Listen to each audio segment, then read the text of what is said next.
Welcome to another edition of Driving Perilously, the special Bug Eyes edition. This is a sunny Monday morning, and this is the show in which we turn on the radio and talk about what it is that we find.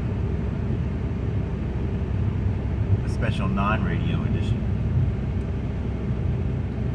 So, I think it's something to do with the age, the zeitgeist, the feeling of the age in which we think about what's changed. And I think one of the biggest things that changed is in my hand, my phone. We all have the ability to record ourselves. You know, TV and movies used to have expensive equipment and some training, and then even if you produced a home movie,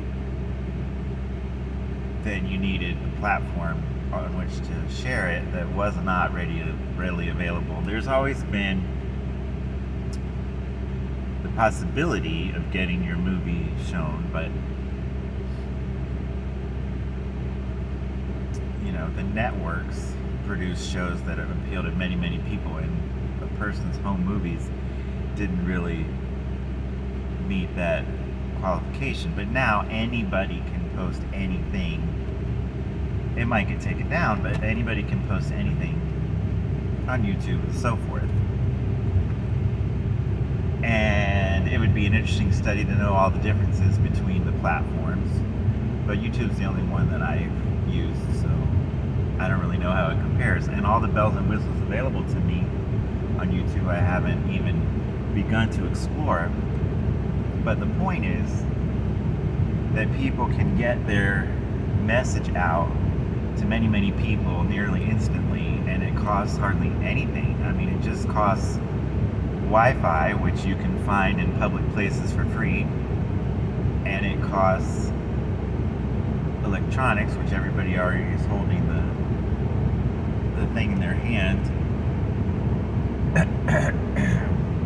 and then electricity. So the biggest change that would happen would be, so that's Legends 100.3 finally came on. It wasn't Legends' fault. Something going on with my car's electrical system, I suppose. So the big change that would come would be if electricity failed. If we didn't have electricity, then almost everything in our lives would change. Almost everything. I can't think of anything that wouldn't change. We would still want to go to sleep at night. That would stay the same. But other than that, wouldn't every single thing change? We'd still want all the things we want, but we wouldn't be able to get them in the same ways. You know how many gardens there are? Very few. So when people say, well, I need to put food on the table, and I look around and I just see that everybody's fat, unless they're like 14 or younger, they're fat, and lots of 14-year-olds and younger are fat also. I think, well, maybe it would do us good to fast, but there's a big difference between fasting and starving, and it's the intention. And intention makes a really big difference. If you know you can start eating whenever your body tells you you should stop fasting, that's completely different than if you're starving and just eating whatever you find whenever you find it, because you're too hungry to plan ahead and too hungry to eat and to space out your meals and too hungry to think. So all of those apocalyptic scenarios of I don't know, nuclear war, contagion, whatever would like wipe out humanity or change humanity.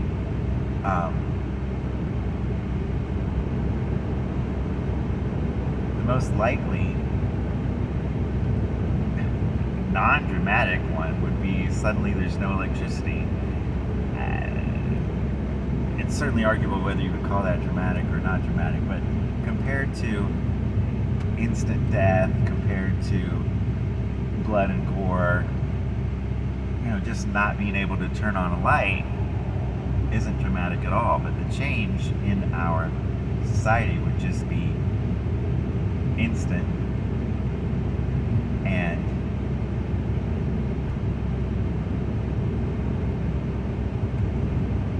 just cover every single aspect of our lives, except we would still want to sleep at night.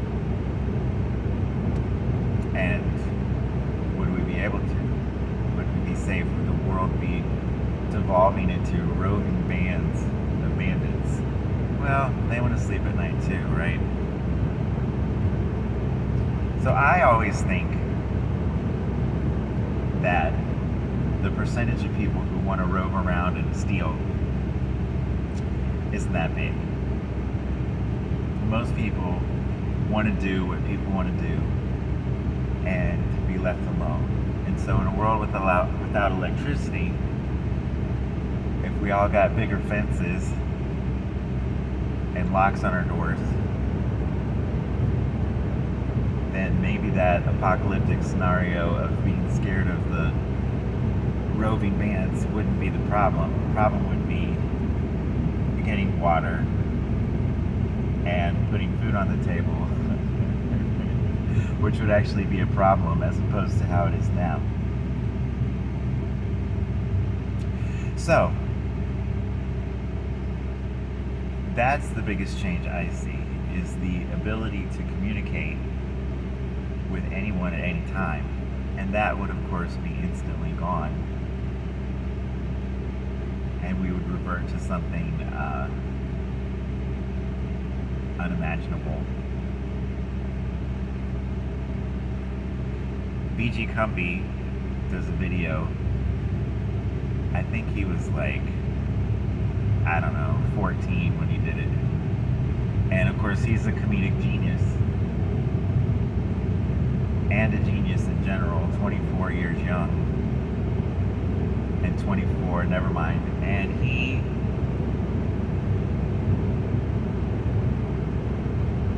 wakes up one morning, can't find his parents, so it obviously is the start of the apocalypse.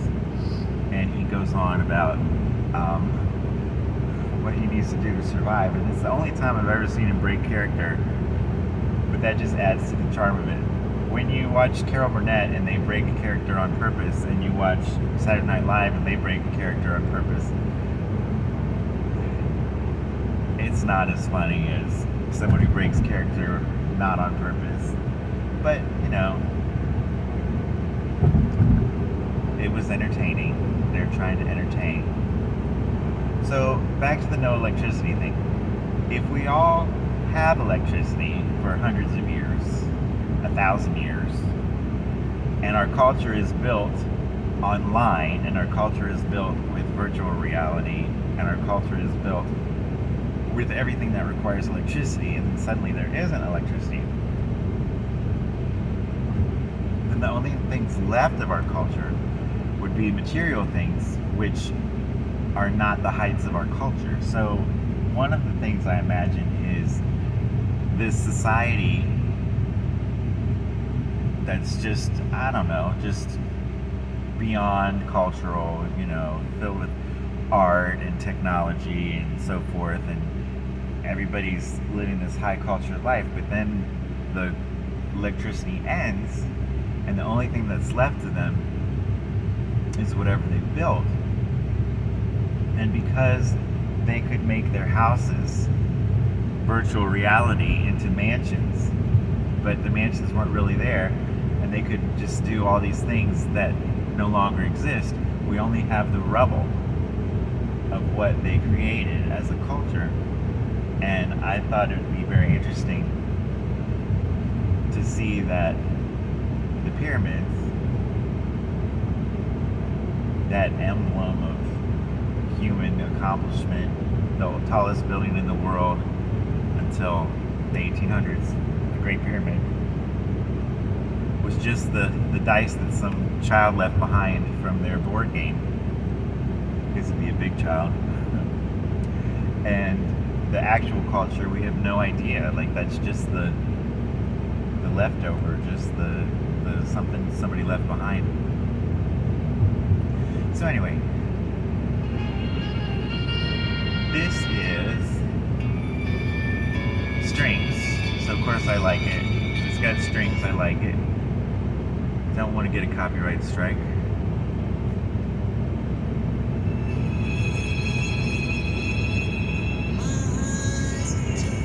Aww.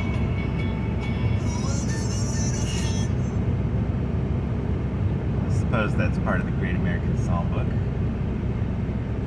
Perhaps, depending on how we define it.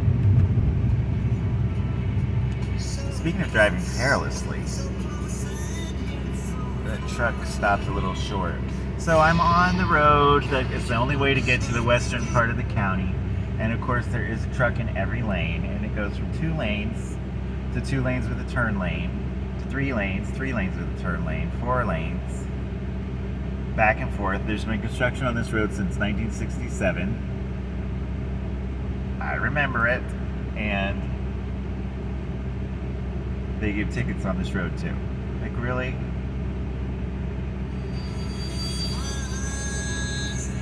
Alright, so that's today's non-radio and radio edition of Driving Perilously, the show in which we turn the radio and talk about what it is that we find.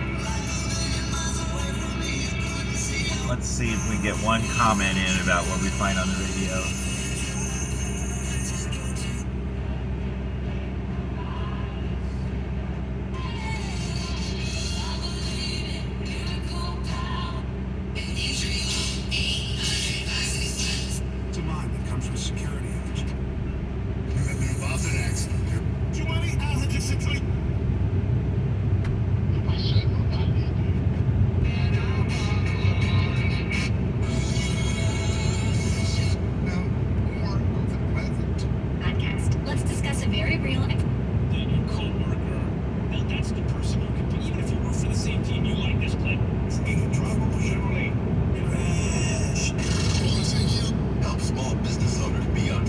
Alright, I guess that's it.